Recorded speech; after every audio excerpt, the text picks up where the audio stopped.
I want to talk today about gambling addiction and addiction in general and how we are leading the next generation down a path of inevitable misery and of addiction in later life.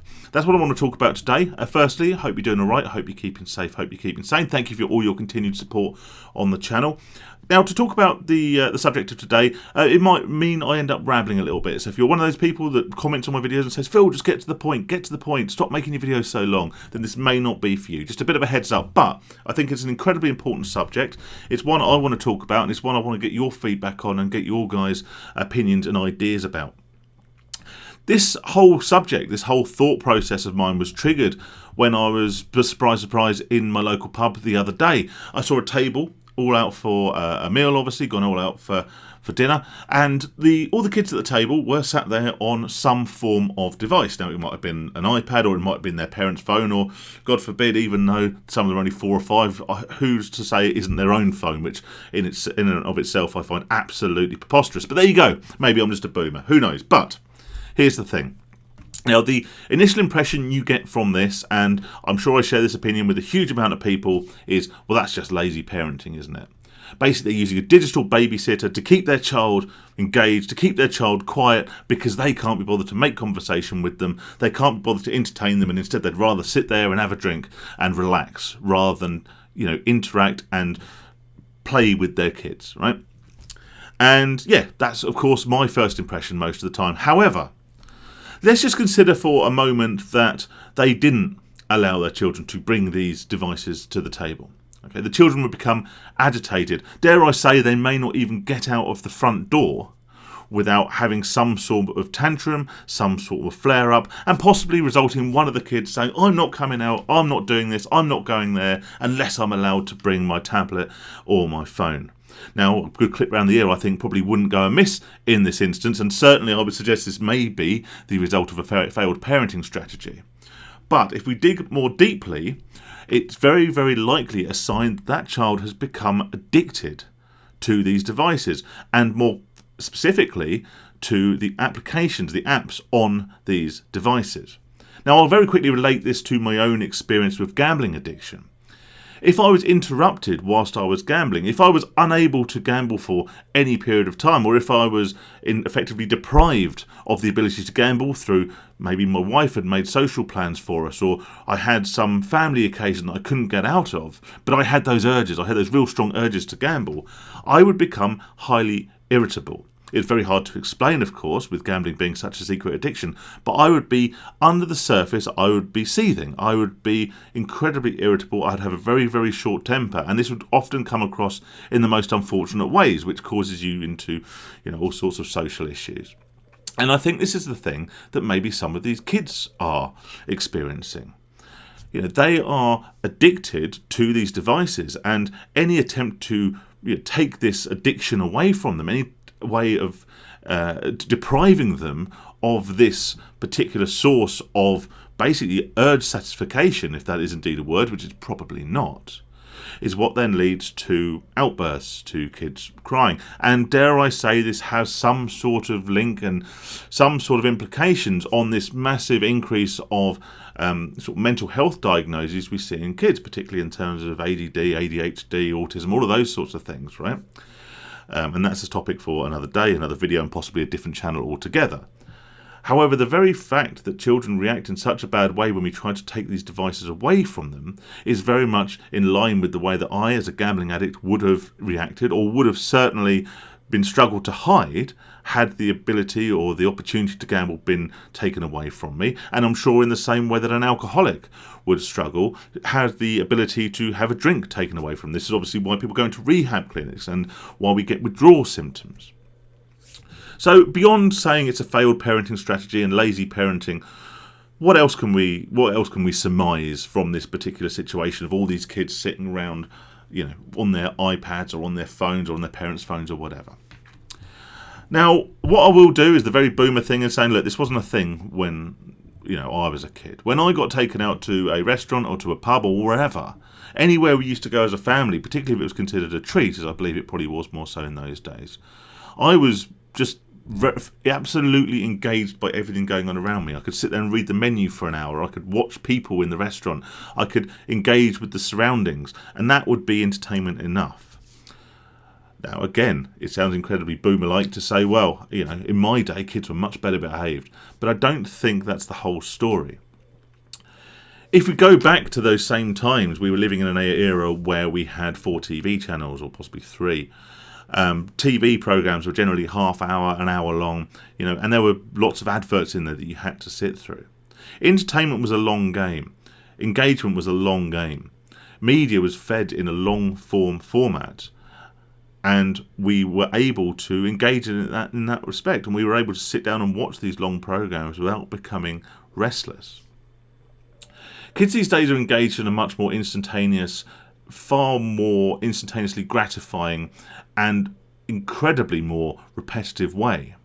Dopamine hits and hits of engagement have become much shorter, sharper, and more instantaneous. Why Netflix is struggling, part and parcel, apart from their ridiculous woke agenda, is because younger people now are going more and more towards short form content rather than the long form content that Netflix offers up. This is why we've gone from watching 10-minute videos on YouTube to things like Instagram stories, YouTube shorts, and in particular things like TikTok, where content is served up time and time and time again. One after the other, after the other, after the other, without any consideration. Because of the algorithm, you don't even need to look for what you're looking for. You don't need to decide what you want to watch. It's served up to you time after time after time after time. Instant gratification, instant hit of dopamine, instant feedback. This is what kids are getting addicted to. It's the same as the games they're playing. It's the same as, all these things, the social media where you post something, you post something else, you get feedback, you get likes, and it happens so quickly and so repetitively.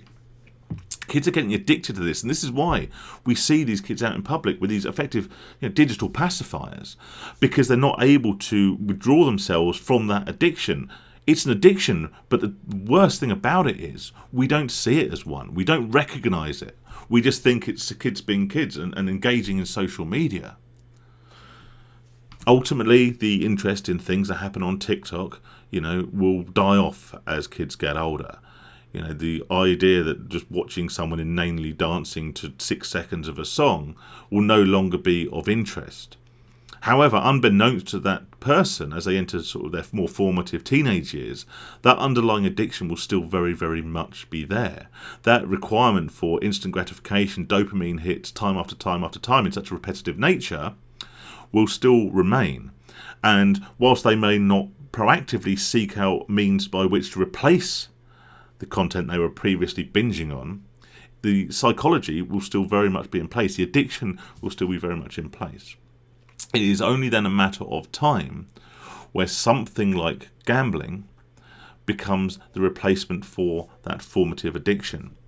Gambling, like social media such as TikTok, provides that instant reward, gratification, outcome cycle that generates dopamine, that generates that brain chemical that keeps you hooked, that keeps you playing, that keeps you watching video after video, that keeps you playing spin after spin on roulette or slots. It's very, very similar in the way that the brain calculates, your action and then awaits the reward, which is when the dopamine is released, gets the feedback, gets the conclusion, gets the gratification, and then allows you to start the process all over again. So whilst these kids may not understand they're addicted to TikTok, they may not even see the correlation between that and other harmful activities such as gambling, that demon will have already been set. That precedent has already been set. That addiction is already in place and ready to pounce as soon as that young person becomes old enough to start engaging in these more dangerous addictive activities. The addiction itself is dangerous, but how that then manifests itself in later life is where the real damage can begin to occur. It's, I believe, the reason why we see a slight downturn in the consumption of alcohol amongst young people. People are no longer turning to alcohol as their recreational drug of choice. And the reason I believe that this is the case is because it's a much longer term action to consequence cycle. When young people are drinking alcohol, maybe they're not drinking beer so much, they're drinking spirits, doing shots, things of that nature, where the feedback is far, far quicker to your original action than it would be if you were drinking half a dozen pints of beer over the course of an evening. Where, yes, you do get that chemical hit at the end of the day, but it's a far, far slower cycle. It's why more young people, the stats would recommend, or suggest, sorry, not would suggest rather than recommend, are turning to more instantaneous drugs like MDMA and cocaine and things like that. Because the reward, the hit, the cycle is far, far quicker. As opposed to going out and having half a dozen pints of beer and spreading that experience over the course of an evening, you can have a hit of something like MDMA or cocaine and then have another one half hour later, and the cycle once again is far, far quicker.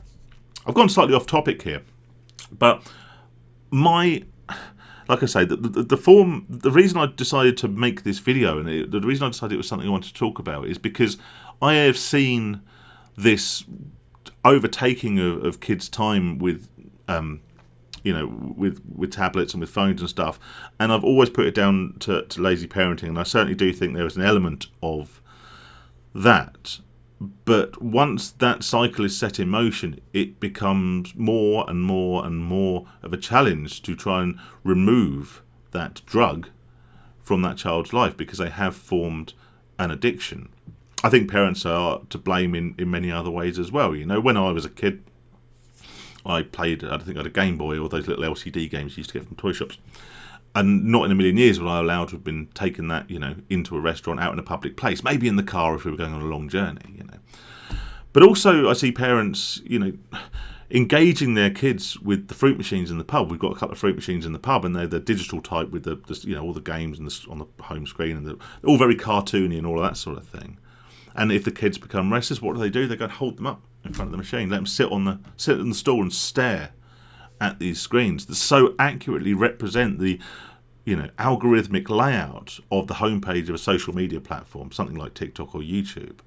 And they replicate that in such a way that the differentiation, the lines between this relatively harmless but highly addictive form of entertainment, social media, the lines between that and this highly addictive but incredibly damaging addiction called gambling, the line becomes blurred. And will that association have already started building itself in the head of this child? Almost certainly. So, what's the solution? Unfortunately, education. And education, I say, more for the parents. Like I say, it's very easy to blame kids these days, But this is the society they're growing up in, and it's being facilitated by parents who either are lazy or, dare I say, naive. They are naive to the dangers and the addictions that we are subjecting the next generation to, just by proxy. It's going to be the epidemic of the next generation, and unless regulation is massively increased around gambling, the transition from one form of highly addictive, repetitive dopamine supply with another is almost an inevitability. Let me know your thoughts. Stay safe, stay sane, and of course I'll speak to you all soon. All the best.